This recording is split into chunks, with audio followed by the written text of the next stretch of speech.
तो आप सभी का स्वागत है। और इस समय सबसे ज्यादा अगर चर्चा का विषय है तो वह है दिल्ली के विधानसभा चुनाव। जिस तरीके से भारतीय जनता पार्टी को लगातार 3 हार का सामना करना पड़ा, 3 बार अरविंद केजरीवाल सरकार बनाने में कामयाब हुए। हालांकि वो अलग बात है कि जिस पार्टी का विरोध करके अरविंद केजरीवाल ने राजनीति की शुरुआत करी थी और शुरुआती दौर में ही उसी पार्टी के साथ गठबंधन में सरकार बनाई और 49 दिन की सरकार चलाने के बाद इस्तीफा दे दिया था। हालांकि जनता का इतना प्यार और सपोर्ट मिला कि उन्होंने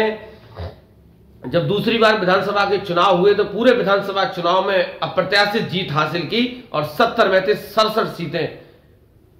आम आदमी पार्टी जीतने में कामयाब हुई थी। तीसरी बार फिर बम्पर जीत के साथ सरकार बनाने में कामयाब हुए। क्योंकि फरवरी में होना है उपचुनाव और आम आदमी पार्टी को अगर देखा जाए तो अरविंद केजरीवाल से लेकर जितने भी नेता आम आदमी पार्टी के बड़े बड़े नेता हैं, चाहे संजय सिंह हो, अरविंद केजरीवाल हो, सत्येंद्र जैन हो और भी नेता हैं, सब कहीं ना कहीं जेल की सलाखों के पीछे घूम कर आ गए। हालांकि सुप्रीम कोर्ट से न्याय की उम्मीद लेकर लगभग सारे नेता बाहर हैं। मनीष सिसोदिया से लेकर सारे नेताओं ने जेल की परिक्रमा करी। अब देखने वाली बात यह है कि जिस तरीके का 2 दिन पहले आम आदमी पार्टी ने आरोप लगाया कि भारतीय जनता पार्टी बेईमानी से षड्यंत्र करके वोट काटकर जहां उनके वोट नहीं है, जिस जाति धर्म के मतदाता भाजपा को वोट नहीं देते, उनके वोटों में कटौती करके सरकार बनाना चाहती है। और 2000 पन्नों के लगभग सबूत कल अरविंद केजरीवाल ने अपनी पूरी नेताओं के साथ इलेक्शन कमीशन को सौंपे और वापस आकर प्रेस कॉन्फ्रेंस में यह भी कहा कि इलेक्शन कमीशन से हमें आश्वासन मिला है। अब देखने वाली बात यह है कि इलेक्शन कमीशन से हजारों शिकायतें जाती हैं और निस्तारण किस तरीके का होता है, चाहे वो उत्तर प्रदेश की बात करो, महाराष्ट्र की बात करो, बिहार की बात करो, इलेक्शन कमीशन पे विपक्ष हमेशा ही आरोप लगाता रहता है। अब देखने वाली बात यह है कि जिस तरीके से सियासी गलियारों में आज चर्चा है कि आने वाले समय में आम आदमी पार्टी और कांग्रेस का गठबंधन आपको विधानसभा चुनाव में देखने को मिल सकता है। और ये संभव भी है क्योंकि इंडिया गठबंधन में सारी पार्टियां हैं और अरविंद केजरीवाल ये कतई नहीं चाहते हैं कि किसी तरीके से चौथी बार सरकार बनाने में कोई गुंजाइश रह जाए, इसलिए वो कांग्रेस के साथ जाने से बिल्कुल भी नहीं हिचकिचाएंगे। हालांकि कांग्रेस की तरफ से यह कहा जा रहा है कि 15 सीटों की डिमांड करी गई है कि कांग्रेस को अगर 15 सीटें मिलती हैं तो वो गठबंधन में चुनाव लड़ने के लिए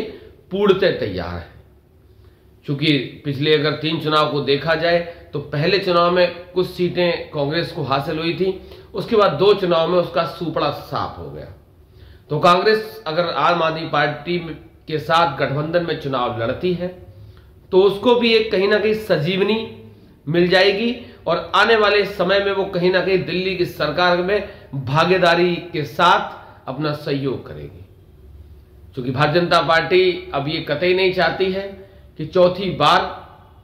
आम आदमी पार्टी दिल्ली में सरकार बनाने में कामयाब हो। क्योंकि अगर केजरीवाल चौथी बार सरकार बनाने में कामयाब हो गए तो आज तक इतना मुखर वक्ता और इतना सीधा कटाक्ष करने वाला नेता, सीधे प्रधानमंत्री को टारगेट और भाजपा को टारगेट करने वाला नेता कोई दूसरा है ही नहीं। इसीलिए भाजपा यह चाहती है कि किसी भी तरीके से अरविंद केजरीवाल चौथी बार सरकार बनाने में कामयाब ना हो पाए। तो अब देखने वाली बात यह है कि आने वाले 2-4 दिन में समीकरण बदलेगा, कौन सी करवट उठ बैठता है, कांग्रेस के साथ आम आदमी पार्टी का गठबंधन हो पाता है, अगर हो पाता है तो कांग्रेस कितने सीटों पर चुनाव लड़ेगी। अभी बहुत सारे पेच फंसना बाकी है क्योंकि फरवरी में होना है दिल्ली में चुनाव और आम आदमी पार्टी ने अपने कैंपेन को धार देने में कोई कोर कसर नहीं छोड़ी। पर 2 दिन पहले अरविंद केजरीवाल ने ऑटो रिक्शा वालों के लिए बहुत बड़े बड़े ऐलान किए, चाहे वो उनके स्वास्थ्य की बात हो, चाहे उनको बेटियों की शादी की बात हो, चाहे उनके बीमा इंश्योरेंस की बात हो, पॉलिसी की बात हो, बहुत सारे ऐलान उन्होंने किए। क्योंकि 2013 में जब आम आदमी पार्टी बनी थी, उसके बाद जब सरकार बनाई थी, उसमें सबसे अहम रोल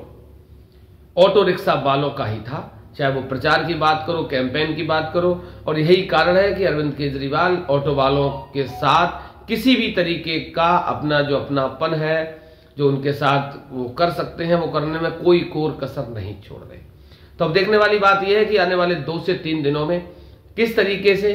आम आदमी पार्टी का और कांग्रेस का गठबंधन हो पाता है, या फिर सारी पार्टियां वहां अकेले दम पर अपने चुनावी मैदान में होंगी, जो कि बहुत जल्द समाप्त जनवरी के पहले से दूसरे हफ्ते में दिल्ली में चुनाव आचार संहिता लग जाएगी और तारीखों का ऐलान हो जाएगा। मेरा प्रयास ये भी रहेगा कि मैं दिल्ली के चुनाव में रहूं, दिल्ली के चुनाव को कवर करूं, झुग्गी झोपड़ियों में जाके वहां रहने वाले लोगों से संवाद करूं कि पिछले 3 बार से आम आदमी पार्टी की सरकार वहां चल रही थी, इस बार दिल्ली वालों का मूड क्या रहने वाला है। अगर आपको लग रहा है कि दिल्ली की एक एक अपडेट आप लोगों तक पहुंचे तो चैनल को सब्सक्राइब कर लेना। आप सभी साथियों का बहुत बहुत धन्यवाद।